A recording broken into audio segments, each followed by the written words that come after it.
बिस्मिल्लाहिर्रहमानिर्रहीम। अस्सलामु अलैकुम एवरीवन। कैसे हैं सब? उम्मीद है सब खैरियत से होंगे। अल्लाह हम सबको अपनी हिफ्ज़ व अमान में रखे। तो माय डियर स्टूडेंट, आज हमारा 9th क्लास बायोलॉजी में चैप्टर नंबर 6 का लेक्चर नंबर 2 है, जिसमें आज हमने डिस्कस करना है कैरेक्टरिस्टिक्स ऑफ एंजाइम्स को। तो स्टूडेंट, बिना टाइम वेस्ट किए मूव करते हैं आज के अपने लेक्चर की तरफ।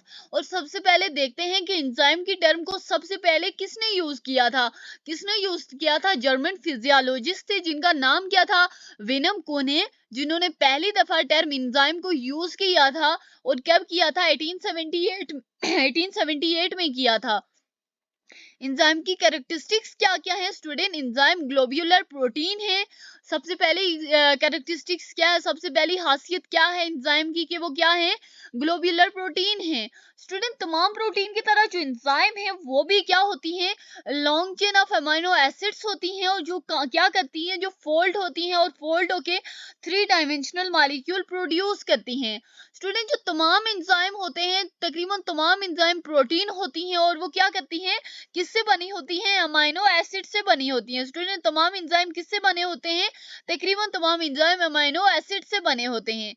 स्टूडेंट, कुछ जो ज्यादातर एंजाइम होते हैं, वो एंजाइम मैं अगर दो रिएक्शन को कंपेयर करने के लिए कहूँ, एक रिएक्शन जिसमें एंजाइम मौजूद है और दूसरा रिएक्शन जिसमें किसी किस्म का कोई कैटालिस्ट, कोई एंजाइम मौजूद नहीं है, आप दोनों रिएक्शन को कंपेयर करें तो आप देखेंगे कि वो रिएक्शन जल्दी प्रोसीड हो रहा है जिसमें एक एंजाइम एज अ कैटालिस्ट मौजूद है, जबकि वो रिएक्शन बहुत स्लोली प्रोसीड हो रहा है जिसमें एंजाइम एज अ कैटालिस्ट मौजूद नहीं है। स्टूडेंट, जो तमाम कैटालिस्ट होते हैं वो जिन रिएक्शन को कैटालाइज करते हैं, वापस वो रिएक्शन उनको कंज्यूम कर लेते हैं। लेकिन स्टूडेंट, जो एंजाइम्स होते हैं उनके साथ ऐसा नहीं होता। वो जिन रिएक्शन को कैटालाइज करते हैं, जिन रिएक्शन को स्पीड अप करते हैं, वो वापस उनसे कंज्यूम नहीं होते, वो रिएक्शन इनको कंज्यूम नहीं करते। स्टूडेंट, जो एंजाइम्स होते हैं वो रिएक्शन की टाइप के मुताबिक होते हैं।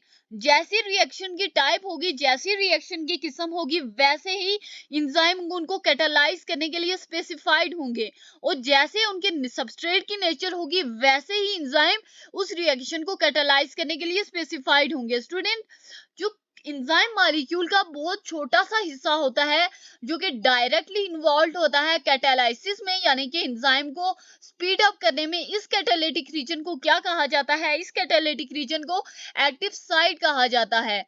स्टूडेंट, ये क्या करती है? ये रिकॉग्नाइज करती है सबस्ट्रेट को और वापस उसको बाइंड भी करती है। क्या करती है? ये क्या करती है? सबसे पहले रिकॉग्नाइज करती है सबस्ट्रेट को और वापस सबस्ट्रेट को बाइंड भी करती है, और उसके बाद क्या करती है? ये रिएक्शन को कैरी आउट करती है। स्टूडेंट, सबसे पहले बात की जाए, क्या कहा जाए कि जो तमाम कैटालिस्ट होते हैं जिन रिएक्शन को क्या करते हैं? कैटालाइज करते हैं, वापस वो रिएक्शन उनको कंज्यूम कर लेते हैं, जबकि एंजाइम के केस में ऐसा नहीं होता। जो तमाम एंजाइम होते हैं वो according to the nature of the substrate and according to the type of reaction specified होते हैं। स्टूडेंट, एंजाइम मॉलिक्यूल का बहुत छोटा सा हिस्सा डायरेक्टली कैटालाइसिस में इन्वॉल्व होता है, और इस कैटालिटिक रीजन को क्या कहा जाता है? इस कैटालिटिक रीजन को एक्टिव साइट कहा जाता है। इसका फंक्शन ये होता है कि ये रिकॉग्नाइज करती है और सबस्ट्रेट को बाइंड करती है, और उसके बाद क्या काम होता है? ये रिएक्शन को कैरी आउट करती है। स्टूडेंट, एंजाइम की जो प्रोडक्शन होती है वो इनहेंस्ड भी हो सकती है।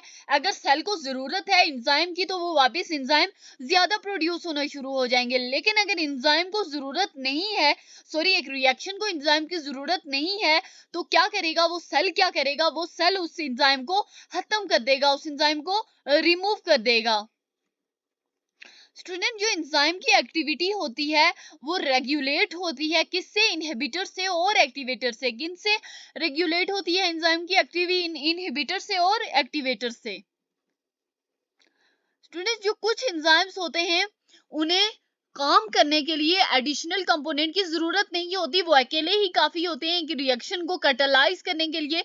जबकि जो कुछ होते हैं स्टूडेंट, कुछ ऐसे एंजाइम होते हैं जिन्हें नॉन प्रोटीन मॉलिक्यूल की जरूरत होती है या आयंस की जरूरत होती है। इन्हें क्या कहते हैं? उन्हें कोफैक्टर कहते हैं। स्टूडेंट, कोफैक्टर दो तरह के हो सकते हैं, या वो इनऑर्गेनिक हो सकते हैं या वो ऑर्गेनिक हो सकते हैं। इनऑर्गेनिक में कौन से होते हैं? For example metal ions. और ऑर्गेनिक कोफैक्टर कौन कौन से हो सकते हैं? Flavin and heme. Prosthetic group क्या होता है? स्टूडेंट, अगर जो ऑर्गेनिक को फैक्टर होते हैं वो एंजाइम के साथ अगर टाइटली बाउंड हो, मजबूती के साथ वो एंजाइम के साथ बाउंड हुए हो, तो उनको हम क्या कहेंगे? उनको प्रोस्थेटिक ग्रुप्स कहेंगे। जबकि कोई एंजाइम अगर ऑर्गेनिक को फैक्टर जो हैं वो एंजाइम के साथ लूजली अटैच्ड हो, तो हम उनको क्या कहेंगे? उनको कोएंजाइम्स कहेंगे। कोएंजाइम्स के फंक्शन क्या क्या है कि कोएंजाइम क्या करता है? केमिकल ग्रुप को एक एंजाइम से दूसरे एंजाइम में ट्रांसपोर्ट करता है। कोएंजाइम का फंक्शन क्या होता है? स्टूडेंट, आपसे पूछा जाए तो आप क्या कहेंगे कि कोएंजाइम जो होते हैं वो केमिकल ग्रुप्स को एक एंजाइम से दूसरे में ट्रांसपोर्ट करते हैं। कुछ जो दूसरे इंपॉर्टेंट विटामिन होते हैं जैसे राइबोफ्लेविन हो गए, थायामीन हो गए और फोलिक एसिड हो गए, वो एज अ कोएंजाइम एक्ट करते हैं। स्टूडेंट, प्रोस्थेटिक ग्रुप क्या होते हैं? अगर ऑर्गेनिक कोफैक्टर जो होते हैं वो एंजाइम के साथ टाइटली बॉन्ड हो तो उनको क्या कहेंगे? उनको प्रोस्थेटिक ग्रुप्स कहेंगे। जबकि अगर ऑर्गेनिक कोफैक्टर जो होते हैं अगर वो एंजाइम के साथ लूजली अटैच्ड हो तो उनको हम क्या कहेंगे? कोएंजाइम कहेंगे। कोएंजाइम के फंक्शन क्या होते हैं कि कोएंजाइम क्या करते हैं? कोएंजाइम केमिकल ग्रुप को एक एंजाइम से दूसरे एंजाइम में ट्रांसपोर्ट करते हैं। कुछ जो दूसरे इंपॉर्टेंट विटामिन होते हैं जैसे राइबोफ्लेविन हो गए, थायामीन हो गए और फोलिक एसिड हो गए, ऐसे कोएंजाइम एक्ट करते हैं। जो स्टूडेंट, जो बहुत सारे एंजाइम होते हैं वो एक साथ काम करते हैं, एक स्पेसिफिक ऑर्डर में काम करते हैं। एक ऑर्डर तरतीब दिया होता है कि इस स्टेप में एंजाइम ने ये काम करना है, दूसरे स्टेप में एंजाइम ने ये काम करना है। तो कुछ जो एंजाइम होते हैं वो एक साथ काम करते हैं, कुछ एंजाइम जो होते हैं एक साथ काम करते हैं और एक स्पेसिफिक ऑर्डर में काम करते हैं, और वापस वो क्या करते हैं? मेटाबॉलिक पाथवे को क्रिएट करते हैं। स्टूडेंट, एक मेटाबॉलिक पाथवे में एक एंजाइम का क्या काम होता है कि वो दूसरे एंजाइम के प्रोडक्ट को लेता है। किसके तौर पे लेता है? एज अ सबस्ट्रेट लेता है। यानी कि एंजाइम ने सबस्ट्रेट के साथ मिलकर क्या करना होता है? रिएक्शन को प्रोसीड करना होता है। तो इस वजह से एक मेटाबॉलिक पाथवे कौन प्रोड्यूस करेगा? कुछ एंजाइम एक साथ काम करेंगे, स्पेसिफिक ऑर्डर में काम करेंगे और मेटाबॉलिक पाथवे क्रिएट करेंगे। अब उस मेटाबॉलिक पाथवे में क्या होगा कि जो एक एंजाइम होगा दूसरे एंजाइम का प्रोडक्ट लेगा। किसके तौर पर लेगा? अपने सबस्ट्रेट के तौर पर लेगा। रिएक्शन के बाद जो प्रोडक्ट होगा वो दूसरे एंजाइम में पास हो जाएगा। इंजाइम के यूजेस क्या क्या हैं? इंजाइम डिफरेंट इंडस्ट्रीज में यूज होते हैं chemical reaction for fast chemical reactions के लिए। फूड इंडस्ट्री में वो कैसे यूज होते हैं इंजाइम? वो इंजाइम जो कि स्टार्च को सिंपल शुगर में क्या करते हैं? सिंपल शुगर में तोड़ते हैं, सिंपल शुगर में ब्रेक करते हैं। वो किस में यूज होते हैं? वो व्हाइट ब्रेड की प्रोडक्शन में यूज होते हैं और बंस की प्रोडक्शन में यूज होते हैं, बंस वगैरह की प्रोडक्शन में यूज होते हैं। स्टूडेंट, वो एंजाइम जो कि स्टार्च को सिंपल शुगर में ब्रेक करते हैं, सिंपल शुगर में स्टार्च की ब्रेक डाउन करते हैं, वो एंजाइम कहाँ यूज होते हैं? व्हाइट ब्रेड बंस की वगैरह की प्रोडक्शन में यूज होते हैं। ब्रियोंग इंडस्ट्री की बात की जाए तो स्टूडेंट, जो एंजाइम क्या करते हैं? स्टार्च को ब्रेक करते हैं, किसमें? प्रोटीन्स में ब्रेक करते हैं। स्टार्च और प्रोटीन को ब्रेक करते हैं एंजाइम। वो जो एंजाइम होते हैं वो कहाँ यूज होते हैं? उनको यीस्ट यूज करता है वो एंजाइम, वो प्रोडक्ट कौन यूज करता है? यीस्ट यूज करता है। किसके लिए? फर्मेंटेशन के लिए। फर्मेंटेशन का क्या मतलब हुआ कि डिफरेंट किस्म के प्रोडक्ट को यूज करते हुए क्या बनाया जाए? अल्कोहल बनाया जाए। पेपर इंडस्ट्री में एंजाइम क्या करते हैं? एंजाइम स्टार्च को ब्रेक करते हैं। क्यों ब्रेक करते हैं? ताकि इसकी जो विस्कोसिटी है उसको लो कर सके। अब इसकी विस्कोसिटी को लो करके वो क्या करते हैं कि पेपर बनाने में मदद करते हैं। बायोलॉजिकल डिटर्जेंट के तौर पे वो कैसे काम करते हैं? जो प्रोटीएज एंजाइम होते हैं, प्रोटीएज एंजाइम का फंक्शन क्या होता है कि वो क्लॉथेस से, कपड़ों से जो प्रोटीन के दाग होते हैं, प्रोटीन के जो स्टेन होते हैं, उनको रिमूव करने के लिए यूज होते हैं। प्रोटीएज एंजाइम कैसे, कौन यूज है? Which type of enzyme are used for the remove of protein stains from the clothes? तो आप क्या यूज करेंगे? Protease enzyme. स्टूडेंट, जो अमीलेज एंजाइम होते हैं वो किस में यूज होते हैं? डिश वॉशिंग में यूज होते हैं।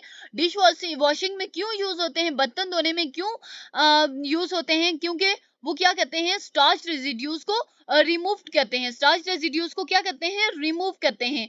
पेपर इंडस्ट्री में क्या करते हैं, एंजाइम स्टार्च को ब्रेक करते हैं। क्यों ब्रेक करते हैं? ताकि इसकी विस्कोसिटी को लो कर सकें, जो कि पेपर मेकिंग में हेल्प करता है। प्रोटीएज एंजाइम क्लोजिस को क्लोजिस से स्टेन रिमूव करने के लिए यूज होते हैं, और जो एमिलेज एंजाइम होते हैं वो रेजिस्टेंट स्टार्च रेजिड्यूज को रिमूव करने के लिए यूज होते हैं, जो कि एमिलेज एंजाइम डिश वॉशिंग में यूज होते हैं। थैंक्स फॉर वॉचिंग, मिलते हैं नेक्स्ट वीडियो में।